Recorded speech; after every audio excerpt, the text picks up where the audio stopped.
예, 안녕하십니까. 책 읽는 자유인 채널을 운영하고 있는 이선입니다. 오늘 이번 시간은 2025년 7월 20일 일요일 두 번째 시간. 지금 시각은 오후 5시 28분입니다. 예.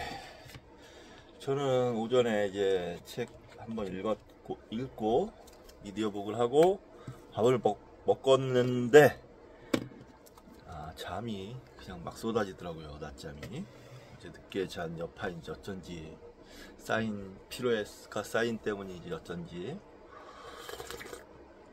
낮잠을 푹 잤습니다. 아주 개운한데요. 정말 낮잠이 뇌 건강에 참 좋은 것 같습니다. 아주 머리 상태가 굉장히 맑아졌어요. 좋기 때문에 그래서 낮잠이 치매 예방에 보약이랍니다. 보약. 아주 치매 예방의 특효약. 그러니까 여러분들도 평소에 낮잠 잘 쉴 수 있으면 자는 게 좋습니다. 낮잠이 뭐 게으름 이런 거에 뭐 상징이고 그랬는데 그렇지 않다고 생각합니다. 저는 낮잠도 즐기는 하나의 행위로서 즐기는 하나의 행위로서 받아들이면 생각하면 좋을 것 같습니다. 그게 뭐 게으름의 징표니 뭐니 이렇게 생각하는 거는 좀 약간 좀 이치에 맞지 않아요. 지금 과학적으로. 자, 어찌됐건 이번 시간 추계시대의 미디어북을 한다고 말씀드렸는데 이제 마음이 좀 급합니다. 빨리 미디어북을 한번 하고 정견이 바람도 세워주고 해야 되는데 말이죠. 그래서 이번 시간은 소크라테스의 편인데요. 미디어북을 하기 전에 또 책 한 권 소개시켜 드리도록 하겠습니다. 자, 거짓말하는 착한 사람들. 우리는 왜 부정행위에 끌리는가? 댄 에리얼리 지음, 이경식, 옹김, 청림 출판사. 저명한 행동과학 경제학자이자 댄 에리얼리, 세계적인 베스트셀러, 상식 밖의 경제학의 저자, 듀크 대학교 심리학 및 행동경제학 교수. 거짓말과 착한 사람. 그런 것 같습니다. 거짓말 한다고 착한 사람이 아니다 라고 얘기하기에는 좀 그것도 약간 어폐가 있는 거고, 착한 사람이니까 거짓말을 안 한다, 그것도 약간 좀 부자연스러운 것 같아요. 자연스러운 건 우리는 거짓말을 한다는 거죠. 어떤 거짓말을 하느냐 문제이지. 자, 책도 한번 소개시켜 드렸고요. 이번 소크라테스 편 추계지의 서서 미디어북을 진행하도록 하겠습니다.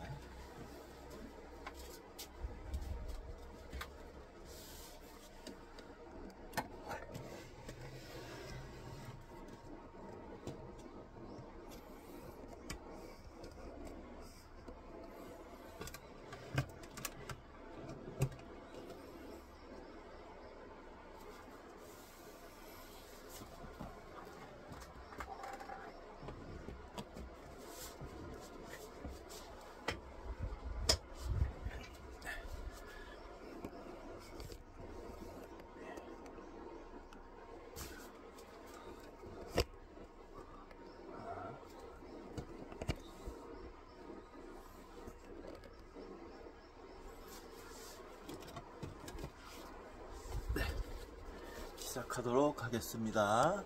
미디어북 화면이 잘 맞춰졌네요. 자, 440조 소크라테스 무지의 지혜를 가르침 알의 교사. 필로포네소스 전쟁이 질질 끌고 잔혹행위가 잇따라 일어나던 기원전 420년대에 새로운 철학자가 아테네에서 유명인사가 되었다. 멋쟁이 소피스트들과 달리 그는 꾀재재한 편이었다. 그는 돈을 버는데 관심이 없었으며 학생들에게 돈을 받는다는 발상에 경악했다. 입술은 튀어나오고 납작한 들창코에 배까지 볼록한 못생긴 남자 소크라테스는 석수의 아들이었다.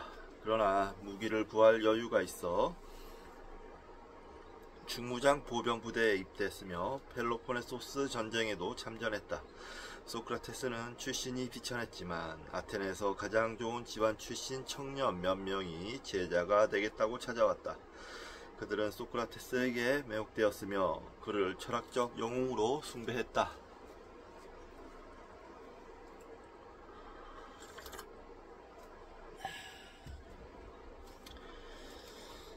소크라테스는 누구하고나 이야기를 했다. 사실 그는 대화가 필요했지만 한편으로 심오한 추상에도 능했다. 군사원정을 나갔을 때는 지적인 문제와 씨름하느라 밤새 꼼짝도 않고 서 있는 바람에 다른 병사들이 깜짝 놀라기도 했다. 또 한 번은 저녁 연회에 가는 길에 깊은 연구에 빠져들어 일행보다 뒤처졌는데 아예 이웃의 현관에서 생각에 잠겨 저녁을 보내버렸다. 알다시피 그건 그의 습관이다. 한 친구는 그렇게 설명했다. 그는 혼자 떨어져서 어디든 간에 그냥 서서 생각을 한다. 특이한 사람이네요. 플라톤에 나오는 얘기인데 플라톤의 심포지움에 나오는 얘기인데 그러나 그의 생각은 매우 실용적이었다. 소크라테스는 아테네 사람들이 스스로를 더 잘 이해하게 해줄 사명이 자신에게 있다고 확신했다. 소크라테스와 대화를 나누는 것은 혼란스러운 경험이었다. 소크라테스가 지적으로 친근감을 느끼는 사람은 누구나 그와 토론을 하게 되었다. 어떤 주제에서 시작을 했건 소크라테스는 계속 그를 물고 늘어졌다. 소크라테스의 친구 니키아스 기원전 470년에서 413년은 그렇게 말했다. 그러다 마침내 소크라테스에게 자신의 과거와 현재의 삶을 다 이야기할 수밖에 없게 된다. 일단 걸려들면 소크라테스는 그 사람을 완전히 철저하게 조사할 때까지 절대 놓아주지 않는다.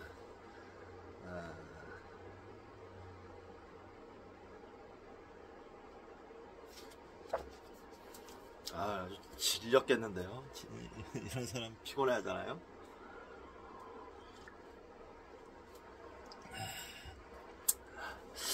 굉장한 카리스마가 좀 있어야 될 텐데 소크라테스의 목적은 알물 주는 것이 아니라 사람들의 선입관을 해체하고 그들이 아무것도 모른다는 사실을 깨닫게 하려는 것이었다. 이 경험은 오이디푸스가 겪었던 케노시스를 약화시킨 것이었다. 오이디푸스가 견뎠던 케노시스를 약화시킨 것이었다. 진짜 알은 간접적으로 얻을 수 없었다. 자신의 전 자아가 관련되는 괴로운 투쟁 끝에만 발견할 수 있는 것이었다. 이것은 영웅적인 성취였다. 단지 몇 가지 사실이나 관념에 동의하느냐 하는 문제가 아니라 제자가 자신의 과거와 현재 생활을 살펴 내부의 진실을 발견하느냐 못하느냐 하는 문제였다. 이 소크라테스의 이 방법은 정말 큰 물음을 갖고 큰 의문을 갖고 그 의문을 해결해야겠다 라는 굳은 다짐이 있는 사람들만이 이 사람의 방법에 동참을 해서 스스로 답을 찾아갈 수 있는 그런 방법일 것 같습니다. 일반적인 생활을 하는 사람들은 좀 견디기가 힘들었을 것 같긴 한데 어찌됐건 그런 사람들은 어찌됐건 소수입니다. 소수. 항상 그래왔습니다. 소크라테스는 자신을 3파로 묘사했다. 자신과 대화하는 사람 내부에서 진리가 태어나게 해주기 때문이었다. 그들은 보통 논의되는 주제에 관한 분명하고 고정된 관념에서 대화를 시작했다. 예를 들어 아테네의 장군이고 소크라테스의 친구였던 라케스, 기원전 475년에서 418년은 라케스는 용기가 고귀한 자질이라고 확신했다. 그러나 소크라테스는 얘들을 하나씩 쌓아 올려 용기 있는 행동이 무모하고 어리석은 경우가 많다고 지적했다. 그들이 저열하고 우리에게 해가 된다라고 알고 있는 자질이 되어버리는 것이다. 역시 친구인 니키아스는 대화를 시작하면서 용기에는 공포를 제대로 평가할 지성이 필요하며, 따라서 동물이나 아직 미숙하여 위험한 상황을 이해하지 못하는 아이들은 진실로 용감해질 수 없다고 주장했다. 그러자 소크라테스는 모두가 두려워하는 모든 무서운 것들은 사실 미래에 있기 때문에 우리가 알 수 없다고 대답했다. 미래의 선이나 악에 관한 알문, 현재와 과거의 선이나 악의 경험과 떼놓을 수 없다. 우리는 용기가 여러 덕 가운데 하나일 뿐이라고 말하지만, 진정으로 용감한 사람은 용기의 핵심이 되는 절제, 정의, 지혜, 선이라는 자질을 획득해야 한다. 하나의 덕을 개발하려면 다른 덕도 습득해야 하는 것이다.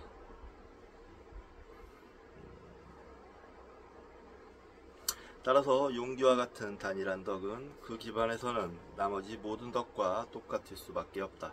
대화가 끝날 무렵 세 중무장 보병들은 모두 전쟁터의 트라우마를 견뎌왔고 그 주제에 관해 전문가가 되어야 마땅함에도 사실 용기를 제대로 정의할 수 없다는 사실을 인정해야 했다.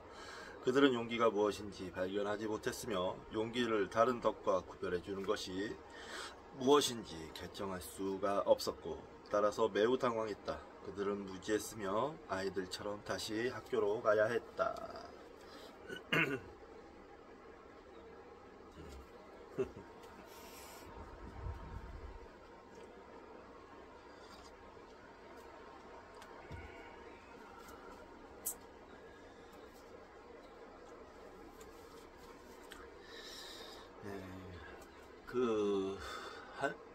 꽤 부수는 거죠.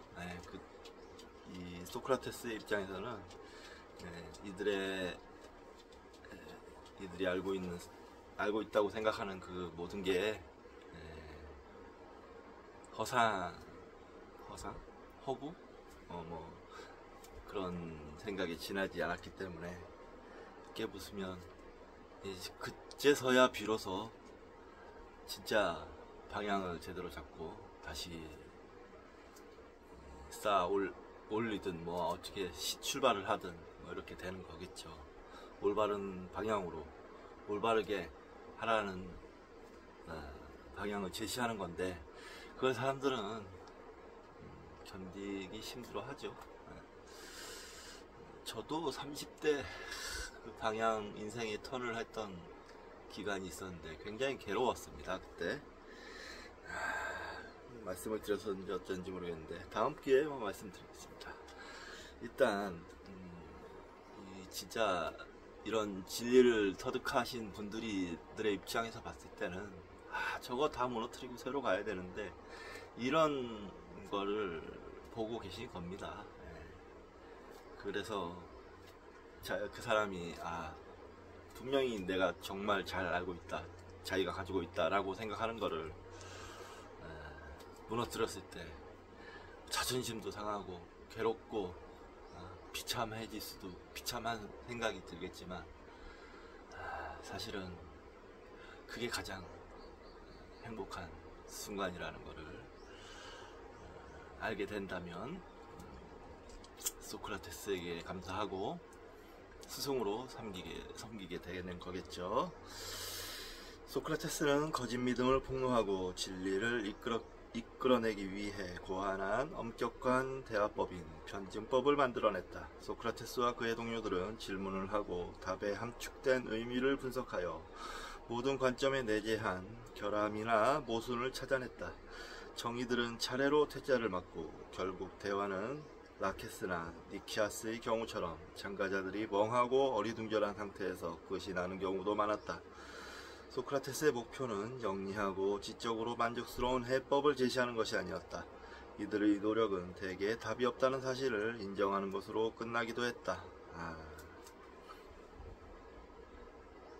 이런 혼란의 발견이 깔끔한 결론보다 훨씬 더 중요했다. 자신이 아무것도 모른다는 사실을 깨달았을 때 철학적 탐구가 시작될 수 있기 때문이다. 이거죠. 이 부분이 중요한 겁니다. 이 부분을 보고 있던 아테네의 철학자가 있었어요.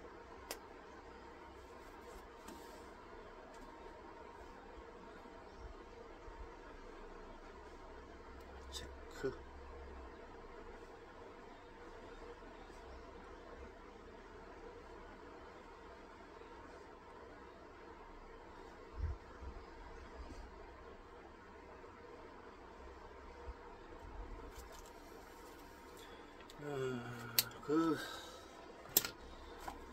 이런 경우 대부분은 이제 그 사회의 성숙도에 따라서 다르겠지만 나중에 후세 사람들이 알게 되죠.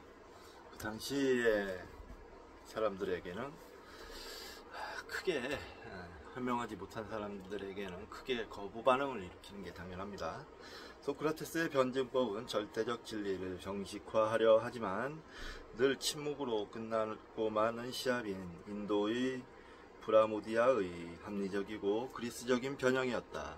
인도의 현자들에게 통찰의 순간은 자신의 말이 부적합하다는 것을 깨닫고 말로 표현할 수 없는 것을 직관으로 느낄 때 찾아왔다. 그 마지막 침묵의 순간에 그들은 불안함을 느꼈다. 다만 그것을 일관되게 규정할 수 없었을 뿐이다. 소크라테스도 대화 상대로부터 인간의 무지에 깃든 창조적 심오함을 제대로 인정하는 진리의 순간을 끌어내려 했다. 이렇게 해서 얻은 알과 암은 덕과 떼놓을 수 없었다. 이렇게 얻은 알은 덕과 떼놓을 수 없었다. 소크라테스는 소피스트들과는 달리 용기, 정의, 신앙, 우정 같은 것들이 비록 정의는 제대로 하지 못하더라도 공허한 허구라고 생각하지는 않았다. 그는 자신이 뭔가 진정하고 진짜인 것, 그러나 손에 닿을 수 있는 곳 바로 너머에 신비하게 늘어 있는 것을 가리키고 있다고 확신했다. 그의 대화가 보여주듯이 진리는 콕 집어낼 수는 없지만 열심히 노력하면 그것을 삶에서 현실로 만들 수 있었다. 그렇죠. 소크라테스는 라케스, 니키아스와 토론을 하면서 개념이 아니라 덕으로서 용기에 관심을 가졌다. 알은 곧 도덕이었다. 이게 중요한 겁니다.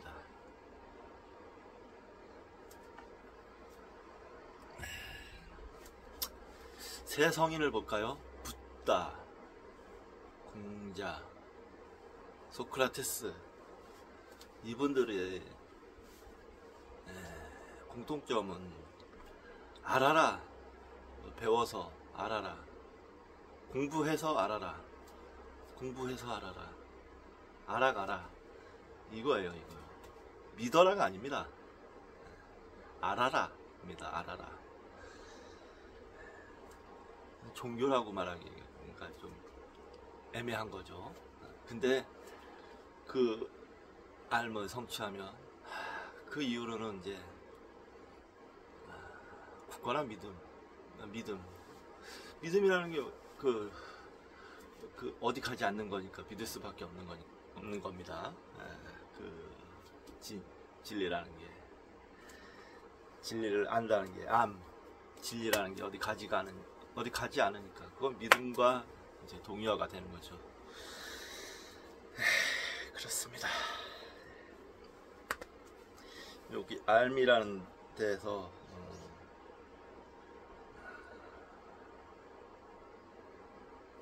딱 이 소크라테스의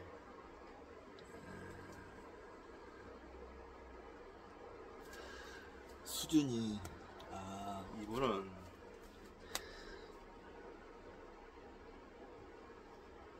진정한 스승이었다라는 생각을 하게 되네요. 선의 본질을 이해한다면 올바로 행동할 수밖에 없다.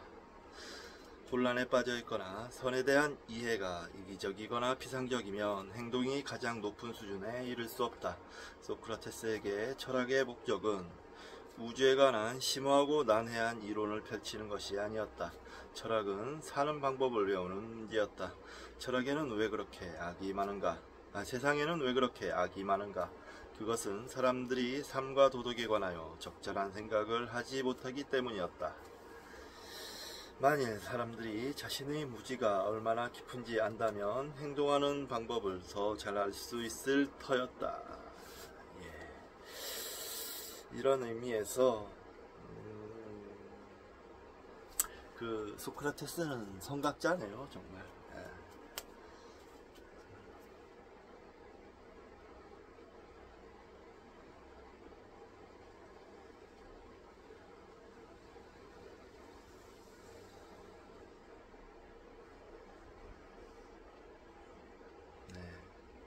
이 문제는 현재에도 계속 우리에게 질문을 던지는 문제입니다.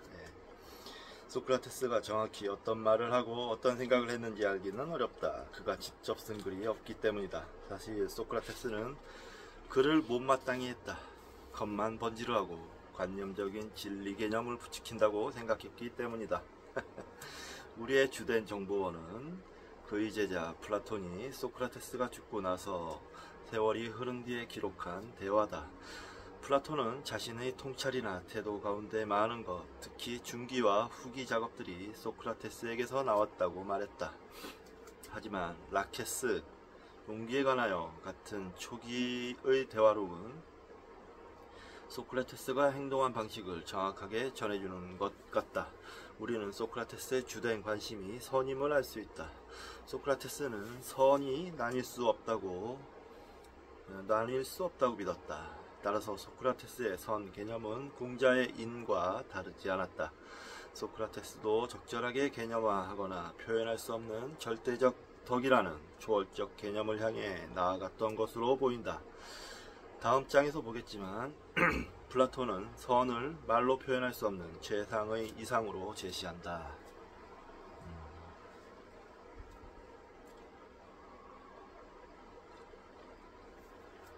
소크라테스의 선, 공자의 인, 부처님의 자비, 통하는 개념이죠.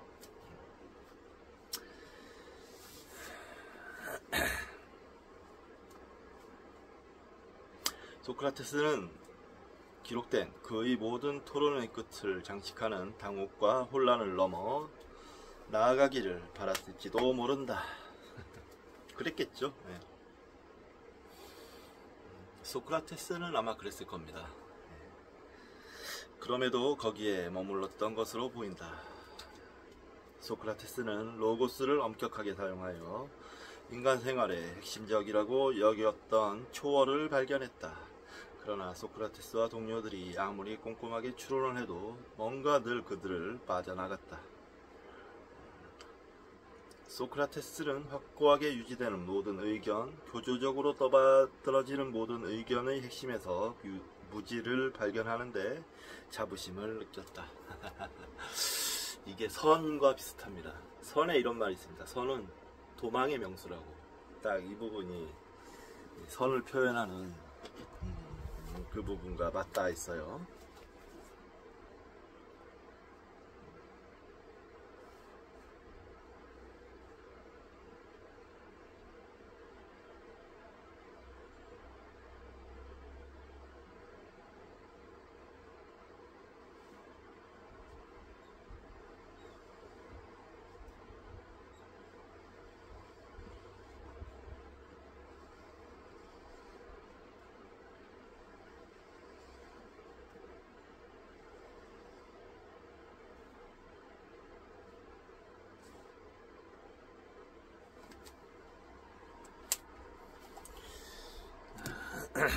소크라테스는 로고스를 엄격하게 사용하여 인간 생활의 핵심적이라고 여기던 초월을 발견했다. 이 부분은 약간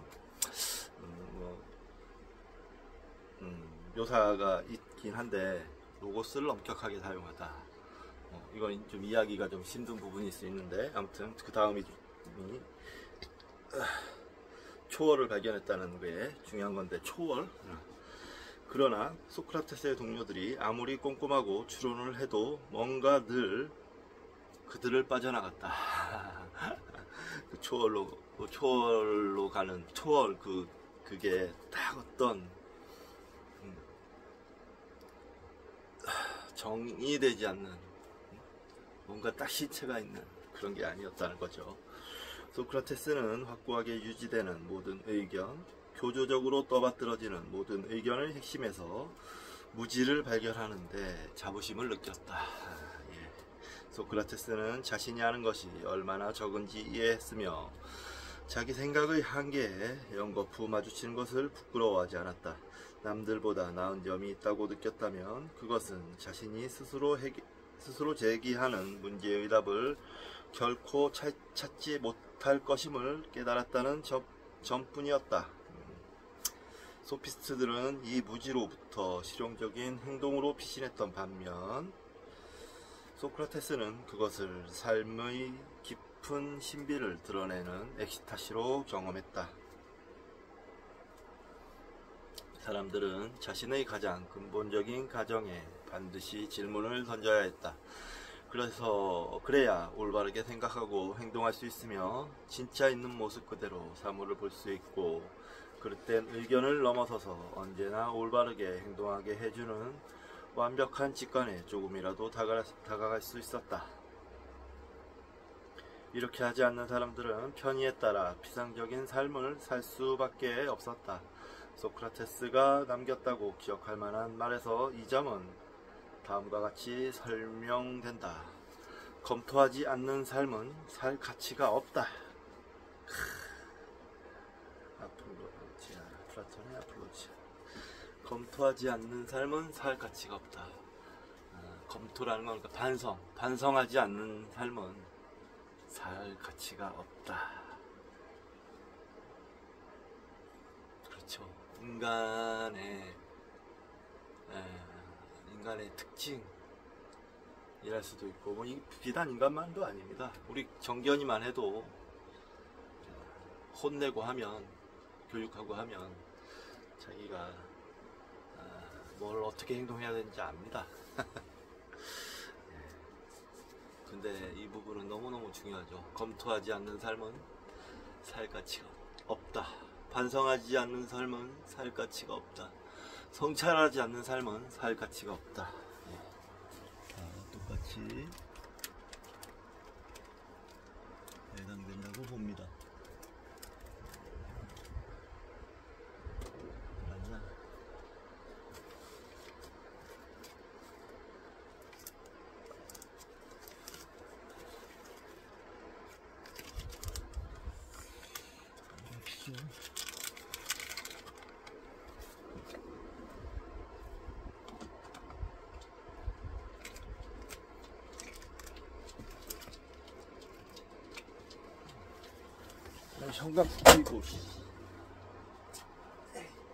형광펜을 찾고 있었는데 안 보이네요. 나중에 찾아야겠습니다. 형광펜.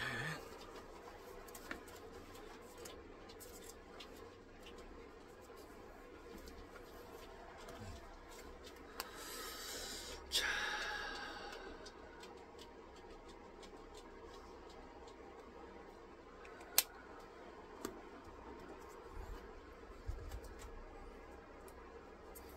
어디 갔지? 형광펜이?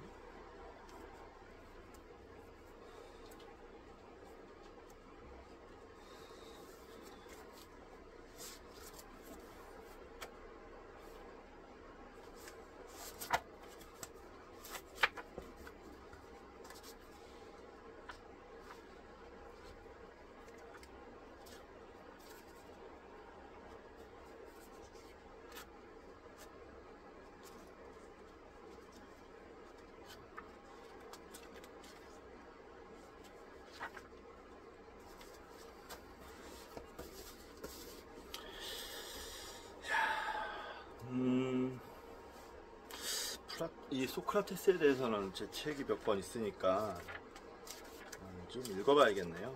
공부를 해봐야지. 제가 자세히 모르는데 지금 이제 읽어보니까 옛날에 읽었던 때와는 달리 좀 이렇게 느껴지는 게 있네요. 알아듣는 그런 게 있어요. 의미에 관하여. 좀 더운데, 아유 더워라. 날씨가 애매합니다. 에어컨을 크게 해도 애매하고. 여기 이러냐? 옳지.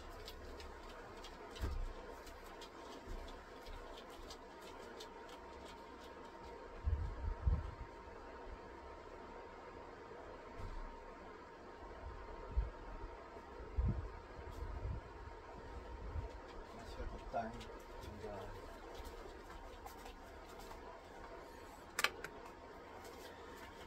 계속하겠습니다. 의미에 관하여 깊이 생각하지 못하는 것은 영혼, 푸시케의 배반이었다. 푸시케의 발견은 소크라테스와 플라톤이 이룬 가장 중요한 성취로 꼽을 만하다.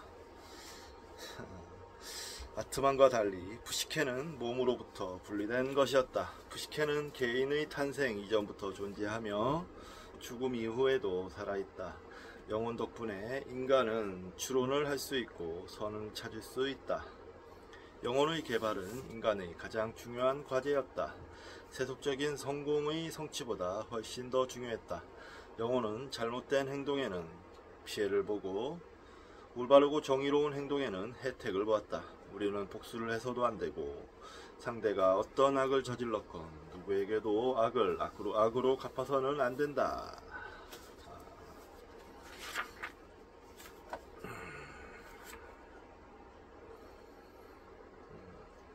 플라톤의 크립토. 이게 또 이 추계시대 스승들의 특징이죠. 평화주의, 평화를 얘기합니다. 결국에. 근데 공자는 조금 결이 조금 다르긴 했어요. 뭐 다들 뭐 조금씩 결은 좀 다르지만 결국엔 그래도 평화롭게 평화를 얘기합니다. 우리는 복수를 해서도 안 되고 상대가 어떤 악을 저질렀건 누구에게도 악을 악으로 갚아서는 안 된다. 소크라테스는 삶을 마감할 때 그렇게 말했다. 이런 건 참 멋진 말입니다.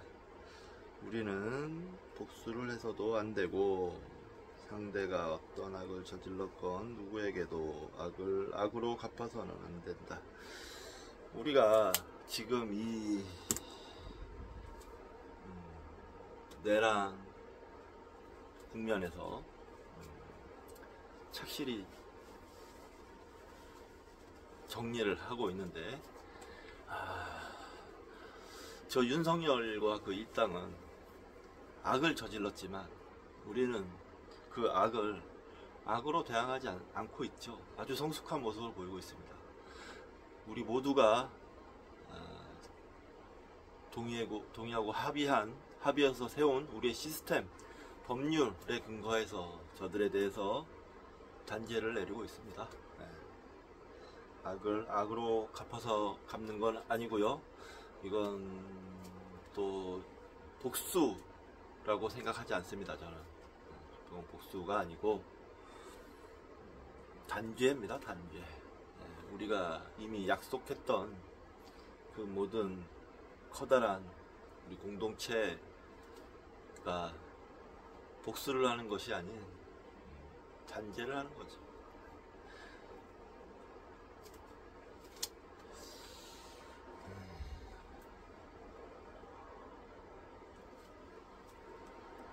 그러지 않으면 결국 우리 공동체가 무너져 내릴 테니까요.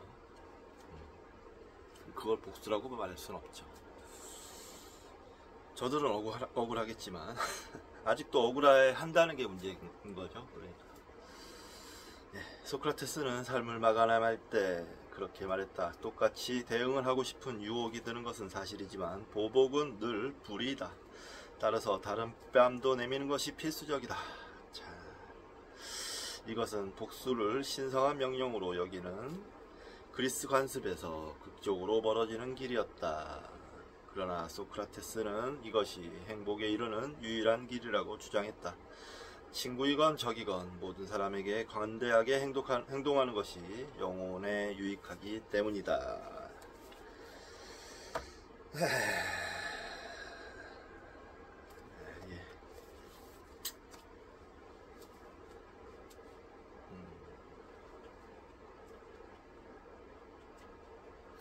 이게 근데 이상적으로 보이지만 생물학적으로 맞지 않습니다.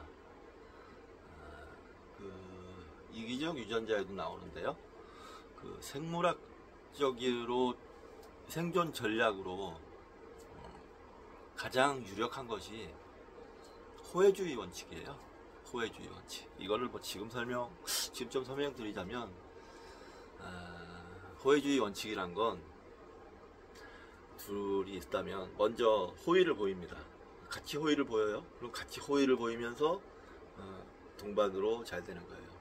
호의를 보입니다. 근데 배신을 해요. 그러면 바로 응징을 합니다. 네, 똑같이. 그러면 여기서 사과를 하죠. 그럼 받아들여요. 그래서 다시 협력을 하고 꼽히는 거.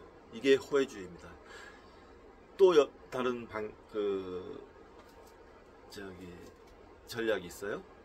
자, 호의를 베풉니다. 먼저 배신을 해요. 한 번 배신했죠. 또 호의를 베풉니다. 두 번 배신했죠. 그제서야 응징을 합니다. 이런 방법도 있죠. 이건 호혜주의가 아니에요. 호혜주의는 첫 번째, 그 첫 번째에서 그런 전략을 가진 개체들 많이 전략을 가진 개체들 뭐든 개체들이 살아남을 확률이 가장 높았다라는 게 빅데이터로 남아 있습니다. 이게 참 아름다워 보이고 소크라테스의 이 말이 참 아름다워 보이고 자기 희생적이고 뭐 이런 것처럼 보이지만 살아남는 방법은 아닙니다. 예. 네, 호혜주의 기억해 볼 필요가 있습니다. 이런 것도 이렇게 비판적으로 읽어야 됩니다. 소크라테스의 말이라고 무조건 믿고 따르기보다 이렇게 비판적으로 읽어야 발전이 있는 겁니다.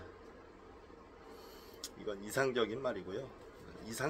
이상적이기도 아니고 그냥 환상적인 얘기라고 해야 되겠습니다. 환상적. 실제에는 없다. 실제에는 없는 일. 이런 생각은 도구마로 제시된 것이 아니었다. 플라톤은 스승의 가르침을 기록하면서 대화라는 문학적 형식을 발명할 수밖에 없었다. 소크라테스는 공자와 마찬가지로 토론으로 가르쳤으며 단정적인 명제를 제시한 적이 없었다. 모든 사람은 다른 사람과 대화를 하면서 무엇이 정의롭고 선한지 스스로 파악해야 한다. 이런 경쟁의 과정에서 사람들은 깨달음을 얻어 자기 자신에게 눈을 뜨게 되었다. 소크라테스에게 오는 사람들은 보통 자신이 무엇에 관한 이야기를 하는지 안다고 생각했지만 소크라테스는 체계적인 방법으로 그들의 무지를 깨닫게 하여 내부에 있는 참된 늘 그곳에 있던 알을 발견하게 했다. 마침내 그것이 빛을 보게 되면 사람들은 잊고 있던 통찰을 기억하는 듯한 느낌이 들었다. 소크라테스는 이런 깨달음을 주는 거의 신비 체험에 가까운 발견이 올바른 행동에 영감을 줄 것이라고 믿었다. 구전이 다 그렇듯이 소크라테스의 변증법도 순전한 두뇌 활동만은 아니었다. 이것은 인문이었다. 플라톤이 설명한 소크라테스의 대화에는 논의의 매 단계마다 관념의 특징을 이루는 심오한 감정이 스며 있었다. 참가자들은 자기 존재 내면 깊은 곳에 이르게 해준 갈망을 인식하게 되었다. 늘 분투하는 느낌은 들었지만 광신이나 교조적 확신 같은 것은 없었다. 대신 절대적인 것을 수용하려는 태도, 열렬한 개방적 태도는 있었다. 우리는 플라톤의 대화록에서 소크라테스가 다른 사람들에게 준 영향을 느낄 수 있다. 페리클레스의 조카인 알키비아데스는 소크라테스와 사랑에 빠졌던 것 같다. 알키비아데스는 소크라테스를 전혀 예상치 못했을 때 나타나는 신비한 인물이라고 여겼다. 소크라테스는 사티로스인 실레노스의 작은 인형 같았다. 사티로스가 주 표시가 있습니다. 사티로스 반은 인간이고 반은 짐승의 모습을 한 신화 속의 창조물. 실레노스와 마르시아스는 가장 유명한 두 명의 사티로스이다. 실레노스는 신화에서 매우 선명하지만 겉모습은 못생기고 늙은 술꾼 사티로스로 등장하며 디오니소스의 스승으로 알려져 있다. 소크라테스는 외적으로는 얼굴도 못생기고 부와 권력과도 거리가 멀었지만 내면에 누구보다 뛰어난 지성과 미덕을 겸비한 인물이란 점에서 곧잘 실레노스에 비유되었다. 또 소크라테스의 제자 알키비아데스는 스승이 음악으로 인간을 홀리는 마르시아스와 닮았다고 말했다. 소크라테스가 지닌 내면의 아름다움을 예찬한 것이었다.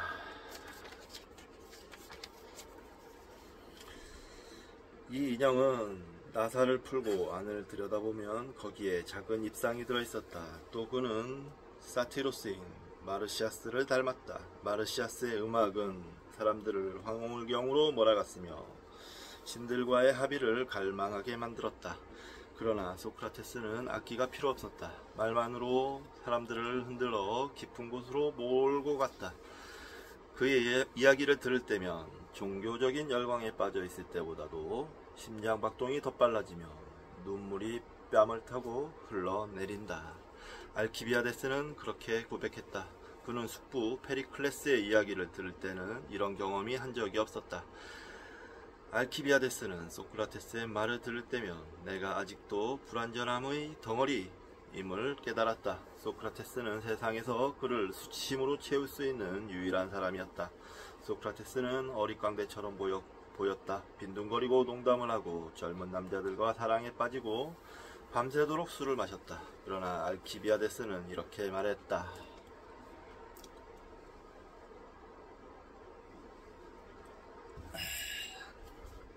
소크라테스가 진지해져서 자기 안에 간직한 것을 드러낼 때 나타나는 보물을 본 사람이 있을지 의심스럽다.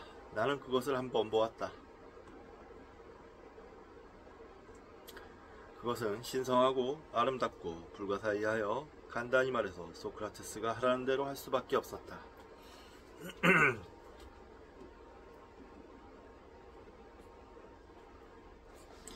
소크라테스의 노고스는 청중을 디오니소스 축제 때처럼 열광하게 했다. 그의 말을 듣는 사람은 깨달음 직전에 선 사람처럼 당혹스러운 느낌을 받았다. 당혹스러운 하면서 가로 열고 에플렉시스라고 나옵니다. 심포지움에 나오는. 그러나 모든 사람이 소크라테스에 도취된 것은 아니었다. 이 불안과 전쟁의 시기에 사람들은 혼란을 느끼고 싶지 않았고 깊은 곳까지 흔들리고 싶지 않았고 자신의 불완전함을 과민하게 의식하고 싶지 않았다. 그들은 확실성을 원했다. 기원전 423년 아리스토파네스, 기원전 445년에서 385년은 시극 구름에서 소크라테스를 풍자적으로 묘사했다. 이 시곡은 소피스트들의 상대주의에 깊은 불편함을 드러냈다. 소피스트들은 설득력 있는 주장도 도저히 성립할 수 없는 명제로 바꿔놓을 수 있었다. 소크라테스는 소피스트는 아니었지만 그의 방법을 경험해보지 못한 아테네 사람들은 소크라테스가 기존의 의견을 무자비하게 박살내는 것과 소피스트가 절대적 진리를 부정하는 것의 차이를 구별할 수 없었을 것이다. 아리스토파네스는 소크라테스를 논리 가게 안에 있는 인물로 제시했다. 이 가게에서는 틀린 것을 옳은 것이라고 주장하며 사람들에게 제우스 대신 구름을 섬기라고 가르쳤다. 결국 주인공인 충성스러운 아테네 시민은 격분하여 이 학교를 태워버린다. 이 시극은 아리스토파네스가 전혀 상상하지 못했던 방식으로 예언적인 역할을 하게 된다. 이 무렵 아테네는 펠로폰네소스 전쟁에서 패배에 직면했다. 이 임박한 파국이 철학자들의 반종교적 태도에 신들이 내리는 벌이라고 보는 사람들이 많았다. 소크라테스는 전통적인 믿음을 유지했고 병역을 이행한 것과 마찬가지로 공적 제의에도 빠지지 않고 참석하는 사람이었음에도 사람들은 그의 가르침을 신성모독으로 여겼다. 이제 불안은 히스테리로 바뀌어갔다. 기원전 416년 알키비아데스는 미네에서 감정적인 연설을 하여 아테네는 시칠리아의 동맹국 세게스타를 지원하러 나서야 한다고 주장했다. 세게스타는 근처의 셀리노스로부터 공격을 받고 있었다. 니키아스 장군, 가로열고 소크라테스의 논쟁 상대는 원정에 반대했다. 그러나 알키비아데스를 비롯한 젊은 세대가 승리했다. 이 결정은 불행한 일이었다. 전쟁에 찬성 투표를 한 시민 대부분은 시칠리아의 크기와 힘을 전혀 몰랐기 때문이다. 함대가 출항하기 직전 누군가 헤르메스의 주상들, 가로열고 거리와 집을 보호하려고 도시 전역에 세워놓은 헤르메스 신의 음경상을 파괴했다. 범인이 누구인지는 밝혀내지 못했지만 이 사건은 아테네 사람들을 뿌리까지 흔들어 놓았다. 사람들은 이 뻔뻔스러운 모독행위가 신들의 복수를 부를 것이라고 확신했다. 마녀 사냥이 시작되었다. 용의자들은 처형당했고 결국 알키비아데스도 시칠리아에 소환을 당했다. 신성 모독 혐의에 답변을 하라는 것이었다. 잠시만요. 아이고야.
계속하겠습니다. 1년의 재난이 뒤따랐다. 아테네 해군은 시라쿠스 항구에서 봉쇄당했으며 군대는 근처의 채석장에 감금되었다.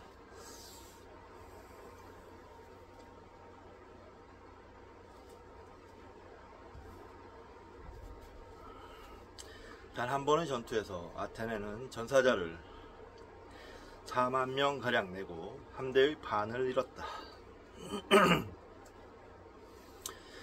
기원전 411년 친 스파르타 일파가 아테네의 민주정부를 전복했다. 쿠데타는 단명했고 민주주의는 이듬해에 복원되었지만 이것은 아테네의 새로운 취약점을 보여준 사건이었다.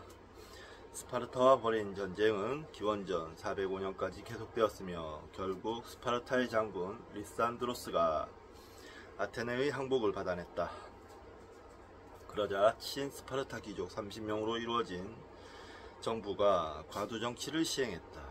이들은 공포정치를 하면서 너무 많은 시민을 죽였기 때문에 불과 1년 뒤에 무너지고 민주주의가 재확립되었다. 아테네는 독립민주주의 함대를 다시 얻었지만 그 힘은 약해졌으며 제국은 해체되었고 페리클레스의 위대한 방어벽은 무너졌다.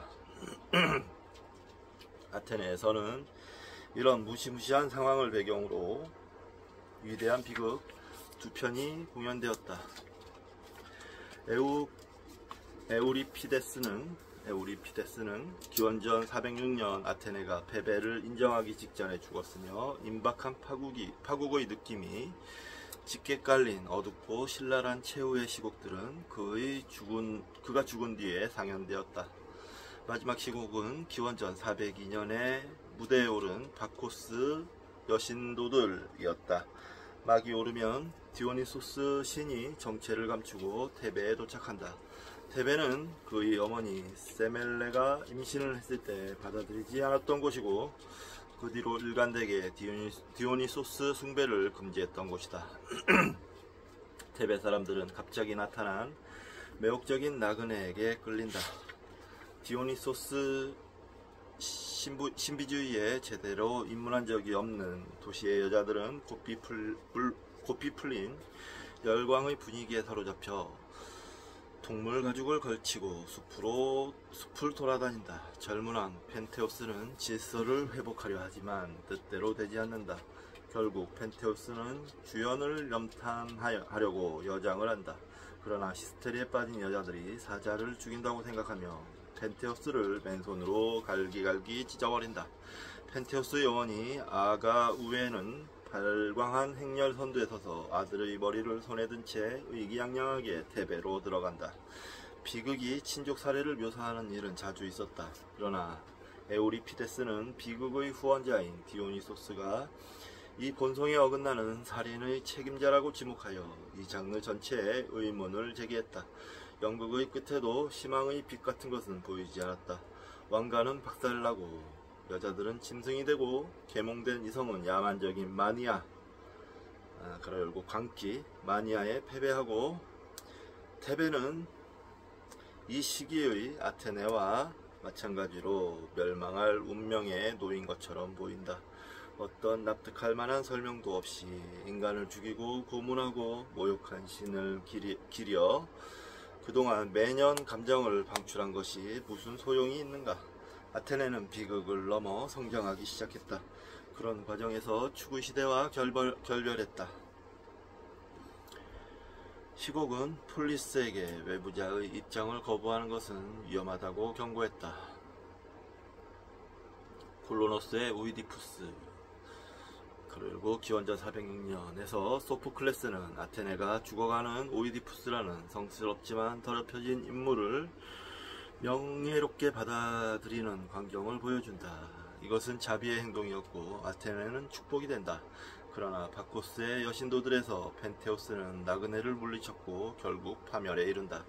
이것은 정치적인 문제에 그치지 않았다. 개인들 또한 신비주의 의식 동안 자신의 내부에서 만난 낯선 자를 인정하고 받아들여야 했다. 아테네는 매년 축제에서 디오니소스를 정당하게 대접하여 그가 대표하는 타자성이 도시의 심장에서 명예로운 자리를 차지하게 해주었다.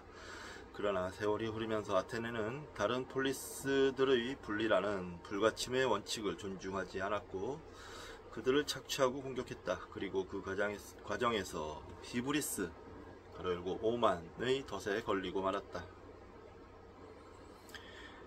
에우리피데스는 마지막 시곡에서 축의 시대 전망의 핵심에 다가간다. 디오니소스를 정식으로 섬기는 여신도들인 마이나데스로 이루어진 합창단은 올바르게 그의 신앙에 입문했다. 그들은 평화, 환희, 통합의 환영을 경험했다. 그러나 변형의 규율이 잡히지 않은 테베 여자들은 통제에서 벗어나 그들이 몰랐던 푸시케 영혼의 어두운 영역 때문에 미치고 말았다. 아들의 머리라는 무시무시한 전리품을 높게 지켜든 채 도시에 들어갈 때 아가우에는 엑스타시스를 이룬 것이 아니라 자신의 성취에 홀려버렸을 뿐이다. 인용입니다. 세상의 눈으로 볼 때 위대하다. 내가 한 일, 그곳에서 내가 한 사냥은 위대하다.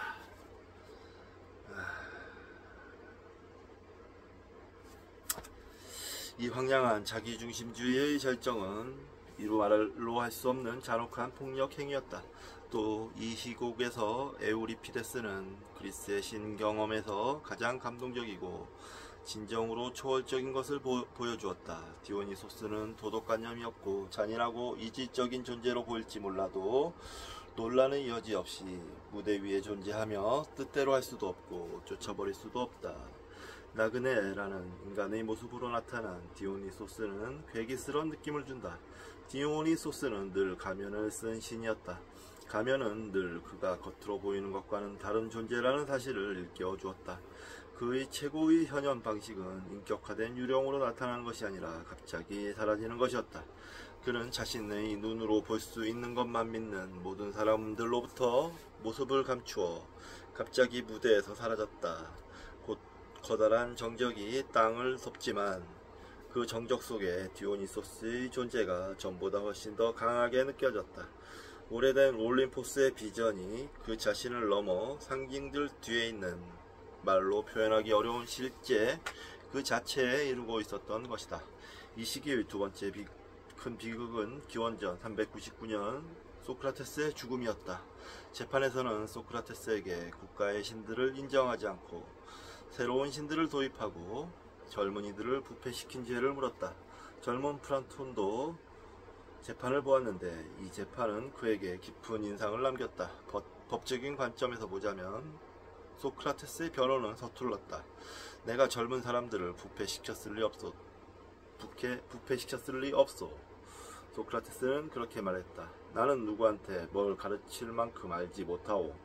그는 아테네의 이익을 위해 일했으나 폴리스는 그 점을 인정하지 않았다. 그럼에도 소크라테스는 자신의 사명을 버릴 수 없었다. 인간이 할 수 있는 최선은 하루도 빠짐없이 선을 비롯하여 여러분이 나에게 들은 다른 주제들을 토론하는 것이었다. 소크라테스는 재판관을 설득하지 못했으며 사형 선고를 받았다. 소크라테스는 오래전부터 의심과 공포의 대상이었다. 그가 아는 몇 사람, 예를 들어 알키비아데스는 아테네의 군사적 재난에 관련되었다. 소크라테스는 희생양이 되었다. 그는 옳은 이야기를 했지만 때를 잘못 만났다.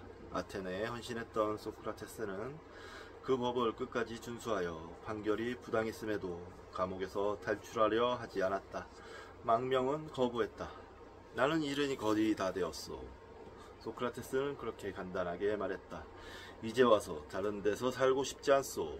소크라테스는 진리의 옹호자였으며 당시의 위세를 떨치던 허위의 증인 가로 열고 마르티스 증인으로 죽을 터였다.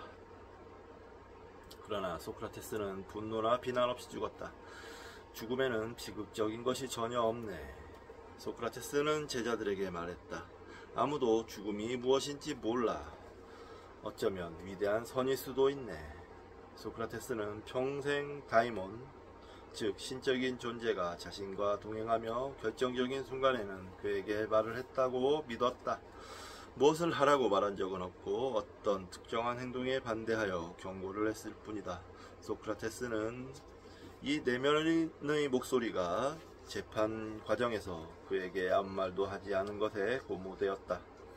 선으로 향하는 올바른 길로 가고 있음에 틀림없다고 믿은 것이다. 소크라테스가 처방된 독을 마시는 동안 친구들이 주위에 모였다. 플라톤의 말에 따르면 소크라테스는 독약을 마시기 전에 자신의 몸을 씻었다. 자신이 죽은 뒤에 여자들이 해야 할 일을 덜어주려는 것이었다. 간수에게 친절하게 대해준 것에 정중하게 감사했다. 심지어 자신의 공경을 두고 온화한 농담을 하기도 했다. 소크라테스는 차분하게 죽음을 정면으로 바라볼 수 있었으며 친구들에게 애도하지 말라고 하면서 곁을 지켜주는 그들의 우정을 조용하고 다정하게 받아들였다. 파괴적이고 소모적인 슬픔 대신 조용하고 수용적인 평화가 있었다. 죽의 시대 내내 현자들은 죽음에 몰두했다. 소크라테스는 고통과 고난 가운데서도 인간이 자신의 환경을 초월하는 평온을 누릴 수 있음을 보여주었다. 네, 소크라테스 편이었습니다.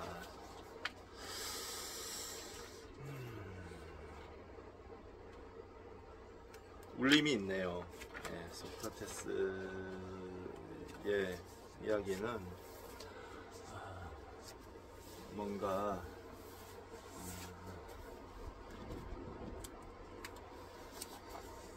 우리에게 큰 울림을 주는 이야기였습니다. 소크라테스는 참 정말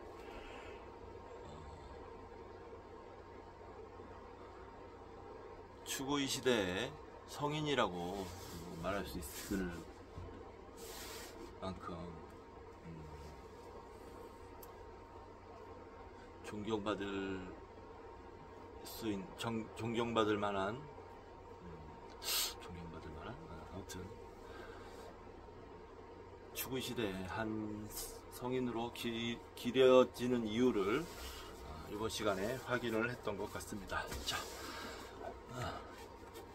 지금 이제 6시 반인데요. 저는 청소 좀 하고 필사를 좀 하고 정견이와 방역대 바람을 산책을 하는 게 좋을 것 같습니다. 자, 이번 시간엔 여기서 마치도록 하겠습니다.